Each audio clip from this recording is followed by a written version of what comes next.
Hello, this talk will be about statistics using STATA programming. Okay, what is STATA anyway? You might have heard of this, you may not have. If you've heard of SPSS and SAS and R and all these others, STATA is like that unspoken statistical programming language that, it does a lot of things, all right?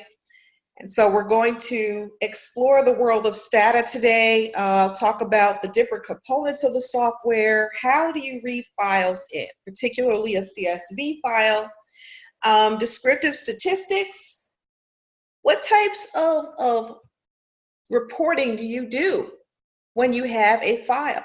And we're going to explore that today in STATA.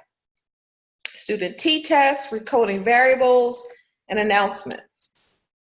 So what is STATA? STATA is a statistical programming package for fields such as epidemiology, economics, and political science. I like it, and this is coming from a genuine place. The reason why I like it is because you can opt to learn code, or you could just use the software for your purposes. It gives you that opportunity. So, while you're using STATA, the nice thing that I like about it is that the code that you would use to generate STATA by code appears every time that you run something, whether you program it or not. That's what's going to come out, and it's short code. It's not this long, sophisticated several lines of code. And so that is one of the couple of the reasons why I like it. I'm not too fond of the price. I have to admit, if your company can purchase it for you, if you could get it through your school, I would probably go that route. And that's me coming from an honest place here. Okay, it's a little bit pricey. Now there's version 15 of STATA, and version 15 is the most recent version. They may be working on the next one now, but in STATA you have a command prompt window where you could write code, and then you have the output and log window. And up top, at the very top of the screen, you have several tabs that you could use to execute graphs, statistics, data manipulation, editing, etc. And so here's a STATA interface. Okay. Now, if I were to import some files, I would go to File, Import, Text Data for this particular type of file that I want to import for CSV. And a window will come up, and the window is going to prompt you to hit the browse button. You're going to hit the browse button, pick your file. I want to pull the cancer file out of my computer. This window will pop up, and you'll see a preview of the files of the file that you want to work with. I typically say okay to this, assuming that everything imported correctly. I'll go over, just a couple of tips and tricks, things that I like to do when I work with a file. All right, so you imported this file. Now, if you notice in the output log window, you're given the code associated with the action that you just took. You imported a file. So this particular code, you could save for later and pull it out next time that you decide to import a file. You could do that. You could save a series of these codes. Why would you do that? Well, suppose you had to execute a lot of outputs. You may want to just save them somewhere so you don't have to remember every single thing you executed, and just run the transcript. Just copy and paste the transcript in the command prompt window. You could do that. All right? So here we have descriptives. We got descriptives by putting codebook in our command prompt. and you put codebook in the command prompt, you're going to get the descriptives. There are other STATA commands that are typical. I like to do list. List, actually, if you write list at the command prompt and hit enter, it will give you the rows and columns of your data file. And I typically do that because, while it's nice that we have all these tabs to do these funky things, I like to check the file myself in STATA and make sure that everything imported correctly. Because it's nothing like starting to do analysis and finding out that, oops, where's that column that I imported? Okay, describe will give you the variables and variable formats in the file, which is good to know, especially like if you're doing analysis and you're like, now why won't this variable come out in my analysis? Is it a character variable? Let me check. Let me do a describe and check. So this is one way of getting that kind of information. We have descriptive statistics, we have the grade variable, we have the IID variable, we have quartiles in the output. This is the kind of thing that you want to look at when you're doing descriptive, okay? Especially for continuous outcome variable, you want to run the codebook command. All right, there's more code.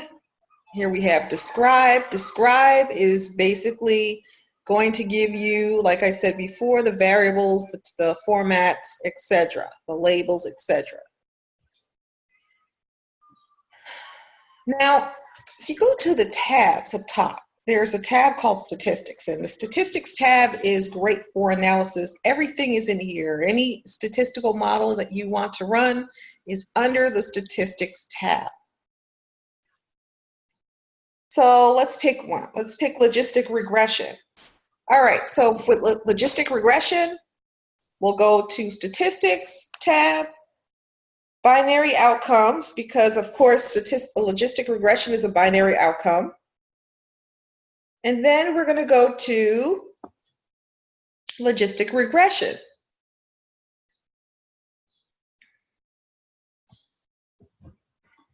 So we're going to choose dependent and independent variables for our statistical model. And I'm assuming that you know that dependent is typically binary, right? We said that's what we chose to get to the logistic regression. And that's the format that your variable should be in. And when I mean by binary, I mean ones and zeros, not ones and twos, ones and zeros, because you're going to do some odds ratio calculations, okay? Logistic regression. Okay, so we're going to pick two variables, CD1 recode. I had to recode the CD variable. That's why it's called recode. And then health EXER, which stands for health exercise. So we ran the logistic regression, and here we have the results. And we can see from the results that nothing is statistically significant. All right. Oh, this is logistic regression. Okay, so now here's some other statistics tests that we can typically run if you have a dependent variable that is continuous and your independent is categorical. You can do some t-tests. So we go to the t-test panel. And suppose we were looking at subpopulation analysis. We'll do a 2-sample t-test, 2-sample using groups, put our variables in, put the grouping variable in for the independent. And here we have the output. We typically look at the diff. The diff is the difference between the two subgroups. Okay, and then we look at the p-values and see if there's anything that's significant. All right. Recoding variables is the last thing I'm going to show you, and I mentioned it earlier. Recoding, when you reassign values in your variable, and you change a value from 2 to 0 for the logistic regression of a dependent variable, that's recoding. Why would I change it? Well, especially for things like that require the focus to be on the probability of an event occurring, where the value is 1 versus not occurring, which is a 0. You want to code your dummy variables in a way that it's going to be conducive to calculate that odds. So that's why you would recode. Another reason you'd recode is if you have like survey analysis and maybe you have to flip the meaning of certain questions. Maybe you have a question that is not capturing what you had intended it to capture in terms of the values. And so you would recode it so that the order of what you are capturing is consistent. And that sounds very, very general, but I could talk about that in one lecture alone. Okay, so I'm not going to get into it, but there are situations where you do need to recode.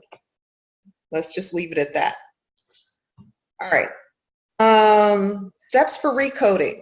So you're going to go to data, create a change data or change data, other variable transformation commands, and then recode categorical variable. So all I want to do is change a value to another value. So I'm going to pick the first choice under required, which has the number sign equal number sign. And I'm going to fill that out with the old variable equal to the new, the old value equal to the new value. So from 2 equals to 0, meaning change from 2 to 0 wherever you see that in the data for this variable smoking. And then everything else should transcribe over. Here's our output. All right, so we did the recoding. We see that smoking has been changed from 0 to 1. And let's see what else is there that's interesting. There's not a lot that's interesting. So that is that. All right, scatter plots in data, in STATA. Keep calling it data, STATA, under graphics tab. So under graphics, you could do a scatter plot. There's so many choices under graphics. You could do a box plot. Okay. So there's many things you could do with the data, with the graphics, and with STATA in general. If you have any questions about STATA, you can email me at amore20@morestat.com. And please subscribe to morestat.com via the blog page for future presentations. Access to this presentation will be available via YouTube link and password. Thank you for participating in this talk. Have a lovely day, evening, morning, etc.